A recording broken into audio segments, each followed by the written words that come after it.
ರಾಜ್ಯದಲ್ಲಿ ಸಿಎಂ ಕುರ್ಚಿಯ ಕದನ ನಡೀತಾ ಇದೆ. ಆದರೆ ಏನು ದೆಹಲಿಗೆ ಹೋಗಿದ್ದಲ್ಲ ಡಿ ಕೆ ಶಿವಕುಮಾರ್, ಈಗ ಅವರ ಬೆಂಬಲಿಗರೇನಿದ್ದಾರೆ ಮತ್ತು ಬೆಂಬಲಿತ ಶಾಸಕರೇನಿದ್ದಾರೆ ಅವರಿಗೆ ದೊಡ್ಡ ಮಟ್ಟದ ನಿರಾಸೆ ಆಗ್ತಾ ಇದೆ. ಮತ್ತೆ ಕೂಡ ಏನೂ ಕೂಡ ವರ್ಕೌಟ್ ಆಗಿಲ್ಲ. ದೆಹಲಿಗೆ ಹೋಗಿದ್ದು ಒಂದು ರೀತಿಯಲ್ಲಿ ಸಿಎಂ ಆಗೋದಿಲ್ಲ ಎನ್ನುವಂತಹ ವಿಚಾರ ಹರಿದಾಡ್ತಾ ಇದೆ.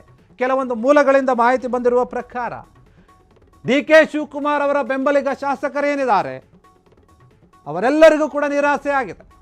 ಹೈಕಮಾಂಡ್ ಭೇಟಿ ಬಳಿಕವೂ ಕೂಡ ಡಿ ಕೆ ಶಿಗೆ ಸಿಕ್ಕಿಲ್ವಾ? ಹಾಗಾದರೆ ಸ್ಪಷ್ಟ ಚಿತ್ರಣ ಎನ್ನುವಂತಹ ಪ್ರಶ್ನೆ ಇದೆ. ಮಹತ್ವದ ಬೆಳವಣಿಗೆಯ ನಿರೀಕ್ಷೆಯಲ್ಲಿದ್ದರು ಡಿ ಕೆ ಶಿ ಬಣದ ನಾಯಕರೆಲ್ಲರೂ ಕೂಡ, ಆದರೆ ಏನೂ ಸಿಗಲಿಲ್ಲ ಅವರಿಗೆ. ಅಧಿಕಾರ ಹಸ್ತಾಂತರದ ಬಗ್ಗೆ ಯಾವುದೇ ಸ್ಪಷ್ಟ ಚಿತ್ರಣ ಸಿಕ್ಕಿಲ್ಲ ಇನ್ನೂ ಕೂಡ. ಹೀಗಾಗಿ ಮತ್ತೆ ನಿರಾಸೆ ಆಗ್ತಾ ಇದೆ. ದೆಹಲಿ ಭೇಟಿ ಕೇವಲ ಅಸ್ಸಾಂ ಚುನಾವಣೆಯ ಬಗ್ಗೆ ಮಾತ್ರ ಅಲ್ಲಿ ಮಾತುಕತೆ ಆಗಿದೆ ಅಷ್ಟೇ. ಈ ಬಾರಿ ಆದರೂ ಗುಡ್ ನ್ಯೂಸ್ ಸಿಗುತ್ತೆ ಅಂತ ನಿರೀಕ್ಷೆಯಲ್ಲಿದ್ರಲ್ಲ ಬೆಂಬಲಿಗರು, ಅವರಿಗೆ ನಿರಾಸೆ ಆಗ್ತಾ ಇದೆ. ಒಂದು ಕಡೆ ಸಿಎಂ ಬಜೆಟ್ ಪೂರ್ವಭಾವಿ ಸಭೆಯನ್ನು ನಡೆಸ್ತಾ ಇದ್ದಾರೆ, ಮತ್ತೊಂದು ಕಡೆ ಡಿ ಕೆ ಸಿಎಂ ಆಗಲು ಸತತ ಪ್ರಯತ್ನಗಳನ್ನು ಮಾಡ್ತಾ ಇದ್ದಾರೆ. ಈ ನಡುವೆ ನೋಡಿ, ಅಧಿಕಾರ ಹಂಚಿಕೆ ವಿಚಾರ ಇನ್ನೂ ಕೂಡ ಕಗ್ಗಂಟಾಗಿಯೇ ಉಳಿದಿದೆ. ಏನೂ ಕೂಡ ಇತ್ಯರ್ಥ ಆಗಿಲ್ಲ. ಬಜೆಟ್ ಮುಂಚಿತವಾಗಿ ಈ ವಿಚಾರ ಇತ್ಯರ್ಥ ಮಾಡಲೇಬೇಕು ಅಂತ ಡಿ ಕೆ ಶಿ ಪಟ್ಟಿಡಿದಿದ್ದಾರೆ. ಆದರೆ ಏನು ಕೂಡ ಆಗ್ತಾ ಇಲ್ಲ. ಇನ್ನು ಹೈಕಮಾಂಡ್ ಭೇಟಿ ಬಳಿಕ ಡಿ ಕೆ ಶಿ ಇಂದು ಅಜ್ಜಯ್ಯನ ಮೊರೆ ಕೂಡ ಹೋಗ್ತಾ ಇದ್ದಾರೆ, ಮತ್ತೆ ದೇವರ ಮೊರೆ ಹೋಗ್ತಾ ಇದ್ದಾರೆ. ನೊಣವಿನ ಕೆರೆ ಅಜ್ಜಯ್ಯನ ಸನ್ನಿಧಿಗೆ ಡಿ ಕೆ ಶಿವಕುಮಾರ್ ಭೇಟಿ ಕೊಡ್ತಾ ಇದ್ದಾರೆ. ಆ ಜಾತ್ರಾ ಮಹೋತ್ಸವದಲ್ಲಿ ಧರ್ಮಸಭೆಯನ್ನು ನಡೀತಾ ಅಲ್ಲಿ ಭಾಗಿಯಾಗ್ತಾರೆ.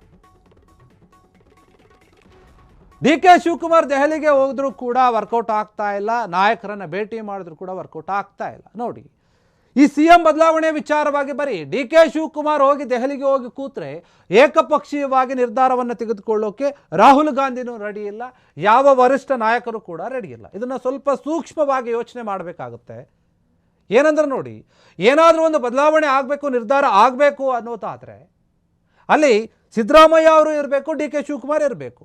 ಇವರಿಬ್ಬರ ಸಮ್ಮುಖದಲ್ಲೇ ಈ ನಿರ್ಧಾರ ಆಗಬೇಕು. ಆದರೆ ಒಬ್ಬ ನಾಯಕ ಹೋಗಿ ಅಲ್ಲಿ ಮಾತುಕತೆಯನ್ನು ನಡೆಸಿ ನಾನು ನಿರ್ಧಾರವನ್ನು ಮಾಡಿಕೊಂಡು ಬರ್ತೀನಿ ಅಥವಾ ಹೈಕಮಾಂಡ್ ಏನೋ ಒಂದು ಬದಲಾವಣೆ ಮಾಡುತ್ತೆ ಅನ್ನೋದಾದರೆ ಅದು ನಿಜಕ್ಕೂ ಕೂಡ ತಪ್ಪು ಕಲ್ಪನೆ. ಯಾಕಂದರೆ ಆ ರೀತಿಯಾಗಿ ಏನನ್ನೂ ಕೂಡ ಮಾಡೋಕ್ಕಾಗೋದಿಲ್ಲ. ಅಲ್ಲಿ ಸಿ ಎಂ ಸಿದ್ದರಾಮಯ್ಯ ಇಲ್ಲ ಅಂತಂದರೆ ಡಿ ಕೆ ಶಿವಕುಮಾರ್ ಒಂದಲ್ಲ 10 ಬಾರಿ ದೆಹಲಿಗೆ ಹೋಗಿ ಬಂದರೂ ಕೂಡ ಈ ನಿರ್ಧಾರ ಇತ್ಯರ್ಥ ಆಗೋದಿಲ್ಲ. ಹೀಗಾಗಿ ಈ ಬಾರಿ ಕೂಡ ಎಲ್ಲೋ ಒಂದು ಕಡೆ ರಾಹುಲ್ ಗಾಂಧಿ ಏನಂದರೆ ಅಹಿಂದ ಮತಗಳ ವಿಚಾರವಾಗಿ ಯೋಚನೆ ಮಾಡ್ತಾ ಇದ್ದಾರೆ ಅಂತ ಅನಿಸುತ್ತೆ. ಅದಕ್ಕೆ ಈ ನಿರ್ಧಾರದಲ್ಲಿ ಯಾವುದೇ ಒಂದು ನಿರ್ಣಯವನ್ನು ತೆಗೆದುಕೊಳ್ತಾ ಇಲ್ಲ. ಯಾಕಂದರೆ ಸಿ ಎಂ ಅವ್ರನ್ನ ಚೇಂಜ್ ಮಾಡಿದ್ರೆ, ಸಿದ್ದರಾಮಯ್ಯ ಅವ್ರನ್ನ ಏನಾದರೂ ಚೇಂಜ್ ಮಾಡಿದ್ರೆ ದೊಡ್ಡ ಮಟ್ಟದ ಹೊಡೆತ ಬೀಳುತ್ತೆ ಮುಂದೆ ಬರುವಂಥ ಚುನಾವಣೆಗಳಿಗೆ. ಬರೀ ನಮ್ಮ ರಾಜ್ಯದ ಚುನಾವಣೆ ಅಲ್ಲ, ಬೇರೆ ರಾಜ್ಯದ ಚುನಾವಣೆಯ ಮೇಲೂ ಕೂಡ ಅಷ್ಟೇ. ಸಿದ್ದರಾಮಯ್ಯ ಅವರಿಗೆ ಇರುವಂತಹ ಒಂದು ವರ್ಚಸ್ಸು, ರಾಜಕೀಯವಾಗಿ ಜನರು ಕೊಡುವಂತಹ ಒಂದು ಬೆಂಬಲ ಮತ್ತು ಸಮುದಾಯಗಳ ಬೆಂಬಲ ಏನಿದೆ ಅದು ದೊಡ್ಡ ಮಟ್ಟದಲ್ಲಿದೆ.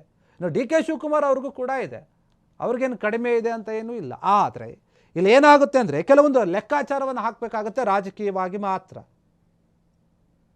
ಕೆಲವೊಂದು ಘಟನೆಗಳನ್ನು ಮನಸ್ಸಲ್ಲಿಟ್ಕೊಂಡೇ ರಾಹುಲ್ ಗಾಂಧಿ ಅವರು ಏನೂ ಮಾತನಾಡ್ತಾ ಇಲ್ಲ ಈ ಬಗ್ಗೆ. ಇನ್ನು ನೋಡಿ, ಈ ಕರ್ನಾಟಕ ರಾಜಕೀಯದ ವಿಚಾರವಾಗಿ ಎಐಸಿಸಿ ಅಧ್ಯಕ್ಷ ಮಲ್ಲಿಕಾರ್ಜುನ ಖರ್ಗೆ ಅವರು ಕೂಡ ಏನು ಜಾಸ್ತಿ ಮಾತಾಡೋಕೆ ಹೋಗ್ತಾ ಇಲ್ಲ. ಯಾಕಂದರೆ ಅವರಲ್ಲಿ ಏನಾದರೂ ನಿರ್ಧಾರವನ್ನು ತೆಗೆದುಕೊಂಡ್ರೆ ರಾಜ್ಯದಲ್ಲಿ ಡ್ಯಾಮೇಜ್ ಆಗುತ್ತೆ. ಅದು ತುಂಬ ಚೆನ್ನಾಗಿ ಗೊತ್ತಿದೆ ಖರ್ಗೆ ಅವರಿಗೆ. ಅದಕ್ಕೆ ಈ ವಿಚಾರದಲ್ಲಿ ಅವರು ಏನೂ ಕೂಡ ತಗೋತಾ ಇಲ್ಲ.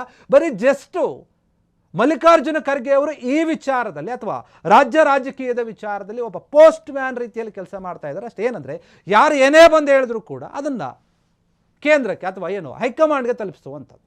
ನೋಡಿ, ಇಲ್ಲಿ ಇವ್ರು ಬಂದು ಈ ರೀತಿಯಾಗಿ ಹೇಳಿದ್ದಾರೆ. ಯಾಕಂದರೆ ಕರ್ನಾಟಕ ರಾಜ್ಯದ ರಾಜಕೀಯದ ಬಗ್ಗೆ ಅವರೇನು ನಿರ್ಧಾರ ತೆಗೆದುಕೊಳ್ಳೋಕ್ಕಾಗಲ್ಲ. ಬೇರೆ ರಾಜ್ಯದವರು ತಗೋಬೋದು, ಆದರೆ ಈ ಕರ್ನಾಟಕದ ವಿಚಾರದಲ್ಲಿ ಆಗ್ತಾ ಇಲ್ಲ. ಹೀಗಾಗಿ ಡಿ ಕೆ ಶಿವಕುಮಾರ್ ಅವರಿಗೆ ಕೂಡ ಮತ್ತೆ ನಿರಾಸೆ ಆಗ್ತಾ ಇದೆ. ಅವರ ಬೆಂಬಲಿಗರು ಯಾರಿದ್ದಾರೆ ಅವ್ರಿಗೂ ಕೂಡ ನಿರಾಸೆ ಆಗ್ತಾ ಇದೆ.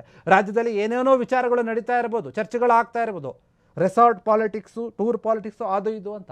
ಅದೇನೋ ಆದರೂ ಕೂಡ ವರ್ಕೌಟ್ ಆಗೋದಿಲ್ಲ. ಈ ಒಂದು ವಿಚಾರಗಳನ್ನು, ಅಂಶಗಳನ್ನು ನಾವು ಗಮನಿಸಿದಾಗ, ಯಾಕಂದರೆ ಅಷ್ಟು ದೊಡ್ಡ ಮಟ್ಟದ ಸಮಸ್ಯೆ ಇದೆ ಇಲ್ಲಿ. ಈಗ ಬರುವಂತಹ ಸ್ಥಳೀಯ ಚುನಾವಣೆಗಳನ್ನು ಸಕ್ರಿಯವಾಗಿ ಎದುರಿಸಬೇಕು, ಒಳ್ಳೆ ರೀತಿಯಾಗಿ ಎದುರಿಸಬೇಕು ಅಂತಂದರೆ ಒಗ್ಗಟ್ಟಾಗಿರೋದ್ರಲ್ಲಿ ತುಂಬ ಮುಖ್ಯ ಆಗುತ್ತೆ. ಒಂದು ವೇಳೆ ಒಡಕು ಏನಾದರೂ ಮೂಡಿದ್ರೆ ಬೇರೆ ರೀತಿಯಾದಂತಹ ಪರಿಣಾಮ ಬೀಳುತ್ತೆ. ಕಾಂಗ್ರೆಸ್ ಪಕ್ಷ ಅದೇ ರೀತಿಯಾಗಿ ಯೋಚನೆ ಮಾಡ್ತಾ ಇದೆ.